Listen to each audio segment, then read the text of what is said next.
नमस्कार, स्वागत है आपका मेरे YouTube चैनल ITI 360 डिग्रीज में। बच्चों, आज के इस वीडियो में हम लाइव टेस्ट में जो एप्टीट्यूड और रीजनिंग का लाइव टेस्ट हुआ था उसके क्वेश्चंस को डिस्कस करेंगे। ऑलरेडी हम क्वेश्चन नंबर 1 से लेके क्वेश्चन नंबर 15 तक के क्वेश्चंस को डिस्कस कर चुके हैं। जो 2 वीडियो से हमने इन क्वेश्चंस को डिस्कस किया था, लिंक डिस्क्रिप्शन बॉक्स में अवेलेबल है। आप डिस्क्रिप्शन बॉक्स में जाके उन वीडियोज़ को देख लीजिएगा, उनका सोल्यूशन देख लीजिएगा। तो चलिए आज की क्लास स्टार्ट करते हैं और आते हैं क्वेश्चन नंबर 16 पर।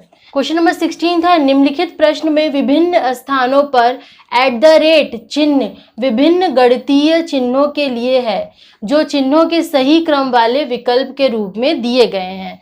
चिन्हों के सही क्रम वाले विकल्प को चुनिए जिसे प्रतिस्थापित करने पर प्रश्न समीकरण सही हो जाए। मतलब क्या है कि इसमें ये आपको एक क्वेश्चन दिया गया है, जिसमें हर एक नंबर के बीच में ये @ का साइन दिया हुआ है। इस @ साइन की जगह पे आपको मैथमेटिकल ऑपरेशंस वाले सही जो सीक्वेंस के ऑप्शन होंगे उनको चूज़ करना है। तो बहुत ही आसान क्वेश्चन है ये, बस थोड़ा सा समझने की ज़रूरत है। चलिए इसको हम समझते हैं। जो ऑप्शन है देखिए क्या दिया हुआ है, पहले इसमें इंटू है, फिर प्लस है, फिर = टू। तो ये @ की जगह पे हम इसको सेलेक्ट कर लेते हैं। पहले लिख लेते हैं यहाँ पे इंटू, फिर कर लेते हैं प्लस और फिर कर लेते हैं = अब इसको BODMAS रूल से हम सिंप्लीफाई करेंगे। जब मैंने आपको बताया था, जब भी कहीं पे एक से ज़्यादा अगर मैथमेटिकल ऑपरेशंस हो, मल्टीप्लिकेशन हो, डिवीजन हो, एडिशन हो, सब्ट्रैक्शन हो, ब्रैकेट हो, का हो या ऑफ लिखा हो, तो वहाँ पे आपको हमेशा BODMAS रूल से ही सोल्यूशन करना है। बहुत बेसिक चीज़ है, जनरली आपके आदत में होता है ऐसा करने का कि आप पहले डिवाइड करते हैं फिर मल्टीप्लाई करते हैं, पर वो क्योंकि आप बचपन से पढ़ते आए हैं कि आपको इसी क्रम में मैथमेटिकल ऑपरेशन करना है और ये बहुत ज़रूरी भी है, वरना आपका जो आंसर होगा वो गलत आएगा। तो देखिए आप यहाँ पे पहले हम इंटू कर लेते हैं, तो कितना आ जाएगा 96 + 5। ये कभी 4 के इक्वल नहीं होगा, तो मतलब ऑप्शन ए हमारा गलत हो गया। अब देखिए ऑप्शन बी क्या दिया हुआ है, ऑप्शन बी वाला हम सेलेक्ट कर लेते हैं। यहाँ पे ऑप्शन बी में क्या क्या मैथमेटिकल ऑपरेशन है, सबसे पहले = है, फिर क्या है इंटू है, फिर क्या है प्लस है। चलिए अब इसे सिंप्लीफाई कीजिए। पहले मल्टीप्लिकेशन करेंगे तो 20 हो जाएगा, प्लस 4 होगा = 24। ये आ गया बच्चों आपका 24 = 24। मतलब ऑप्शन बी सही है। अब देखिए अगर यहाँ पे सिर्फ A B C D 4 he option होते तो ये हमारा आंसर निकल गया, लेकिन यहाँ ऑप्शन ई भी है जिसमें B और D दोनों ही दिए गए हैं। तो B तो हमें पता चल गया, पर D है कि नहीं ये हमें चेक करना होगा। तो हम चलिए D को ही चेक कर लेते हैं पहले। C चेक करने की कोई ज़रूरत नहीं है इसमें, या तो आंसर सिर्फ B होगा या तो आंसर ऑप्शन ई होगा, B और D दोनों ही होगा। तो क्योंकि ये इसमें क्या होगा, सिर्फ एक ही आंसर, एक ही ऑप्शन सही है इसलिए। तो हम चलिए अब हम D को चेक करते हैं। D को चेक करने के लिए हम इसमें क्या, जिस क्रम में दिया हुआ मैथमेटिकल ऑपरेशन उसी क्रम में नंबर्स के बीच में लिख लेंगे। तो D में क्या है = है, फिर क्या है प्लस दिया हुआ है और फिर क्या दिया हुआ है इंटू दिया हुआ है। चलिए अब इसे सिंप्लीफाई करते हैं। 24 = 5 × 4 20 + 4, तो 24 हो गया 24। मतलब ऑप्शन डी भी सही है। मतलब इन दोनों क्रम में अगर मैथमेटिकल ऑपरेशंस होंगे तो फिर ये वाला जो @ की जगह पे अगर ये मैथमेटिकल ऑपरेशन होंगे तो ये समीकरण सही हो जाएगा। इसलिए इसका आंसर क्या हो जाएगा, ऑप्शन ई होगा।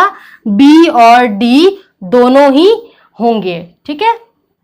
क्वेश्चन नंबर 17 है, यदि $Q का अर्थ है में भाग दें, $Q का अर्थ है में घटाएं, %Q का अर्थ है में जोड़ें और P@Q का अर्थ है में गुणा करें, तो 70 #30 %80 $20 10 की वैल्यू क्या होगी, ये हमें क्वेश्चन में कैलकुलेट करना है।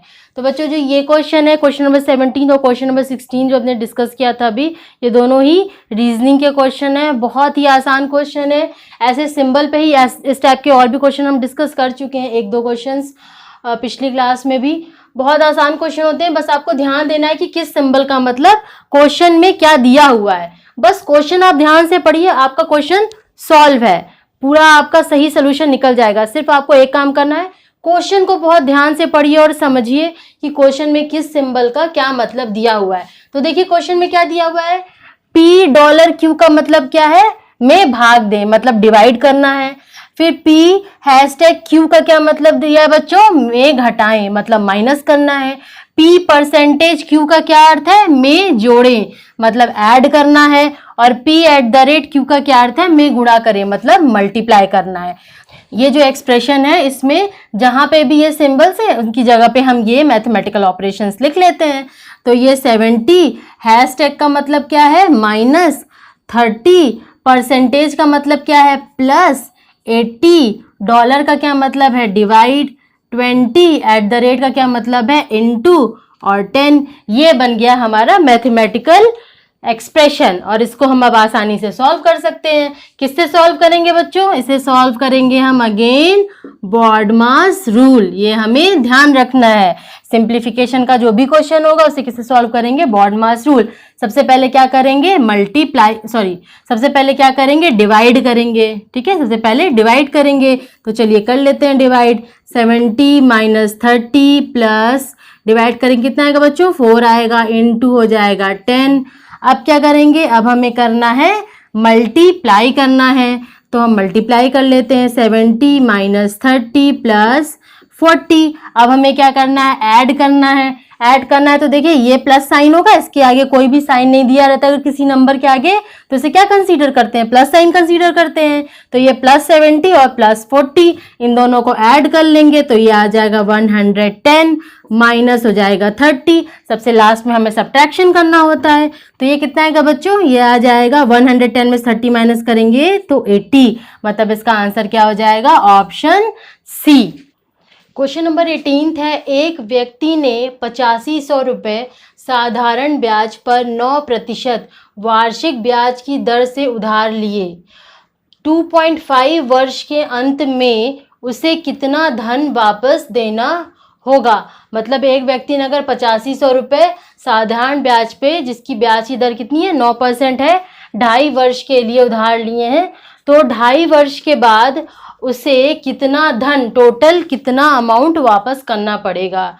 तो बच्चों इससे पहले हम साधारण ब्याज को, इस क्वेश्चन को सॉल्व करने से पहले हम साधारण ब्याज को थोड़ा सा पढ़ लेते हैं, इसके फॉर्मूले को रिवाइज कर लेते हैं। तो साधारण ब्याज कैलकुलेट करने का फॉर्मूला क्या होता है बच्चों, मूलधन गुणे ब्याज दर गुणे समय बटा 100। अब देखो आप, एक ध्यान देने वाली बात क्या है इसमें, ब्याज दर किस में होना चाहिए बच्चों, इस फॉर्मूले में प्रति वर्ष में होना चाहिए, प्रति वर्ष में ही ब्याज दर होना चाहिए। और समय किस में होना चाहिए, समय भी क्या होना चाहिए, वर्ष में होना चाहिए। ठीक है, ब्याज दर भी प्रति वर्ष में और समय भी वर्ष में, मतलब ब्याज दर और समय की जो यूनिट है वो सेम होनी चाहिए। फिर इसको हम सिंप्लीफाई करके क्या लिख सकते हैं, SI बराबर PRT/100, जहां P क्या है, इसको इंग्लिश में बोलते हैं मूलधन को, प्रिंसिपल अमाउंट, P साधारण मूलधन को रिप्रेजेंट कर रहा है, R किसको रिप्रेजेंट कर रहा है, ब्याज दर को, रेट ऑफ इंटरेस्ट को, फिर समय को T रिप्रेजेंट कर रहा है, टाइम अपॉन 100। ये फॉर्मूला आप अच्छे से ध्यान रख लेना। फिर नेक्स्ट इसमें इंपॉर्टेंट फॉर्मूला क्या है, मिश्र धन बराबर मूलधन प्लस साधारण ब्याज, यानी कि जो अमाउंट होता है वो क्या होता है, मूलधन। मूलधन क्या होता है, जो पैसे उसने उधार लिए। जैसे यहाँ पे मूलधन कितना हो गया, 8500 रुपये हो गए मूलधन, जो पैसे उधार लिए वो हुआ मूलधन।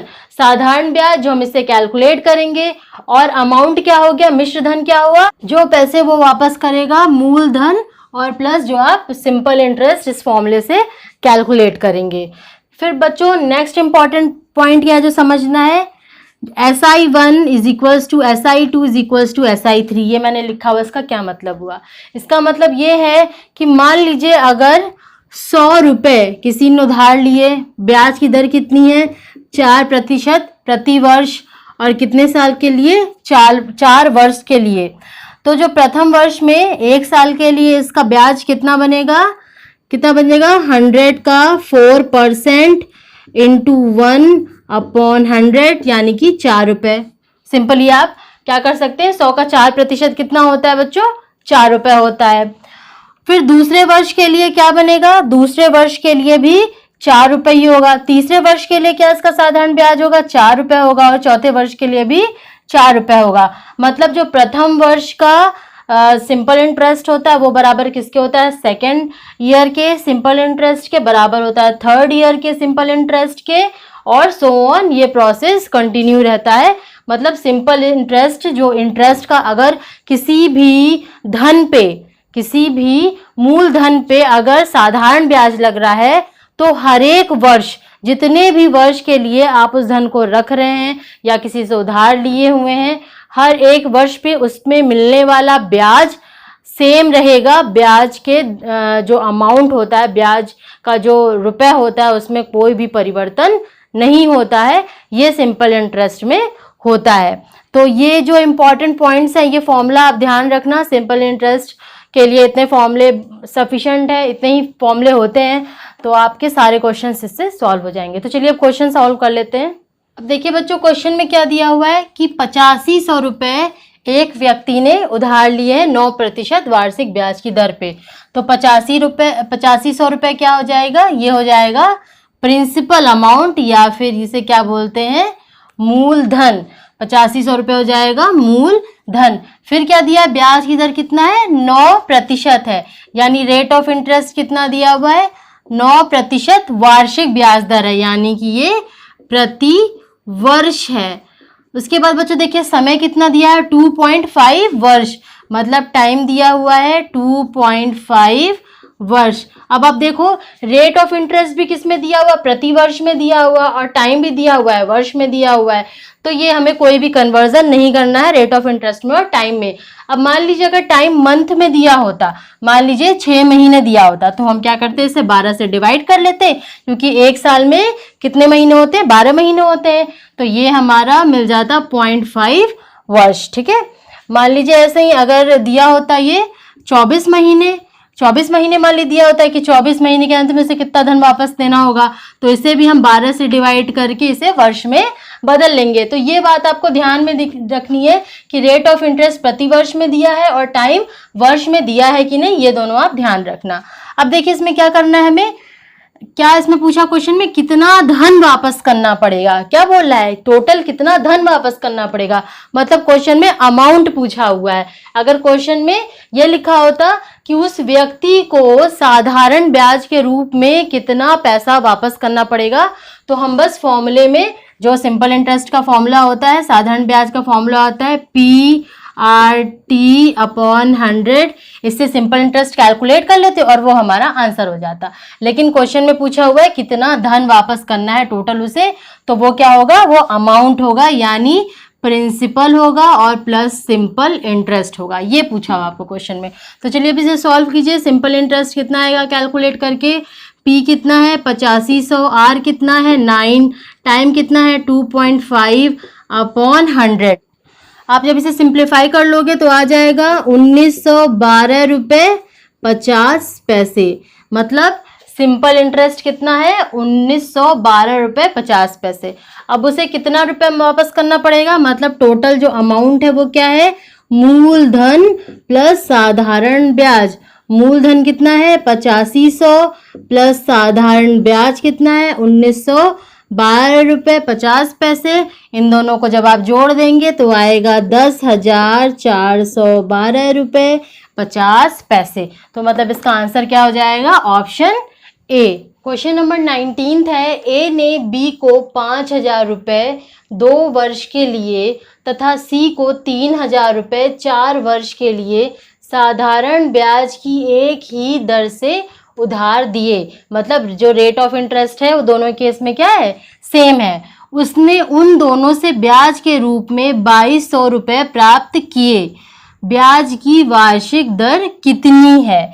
मतलब इस क्वेश्चन में क्या पूछ रहा है बच्चों, इस क्वेश्चन में आपको जो सिंपल इंटरेस्ट है वो दे दिया है और आपसे क्या पूछ रहा है, उसे ब्याज की वार्षिक दर पूछ रहा है, आर पूछ रहा है आपसे इस क्वेश्चन में।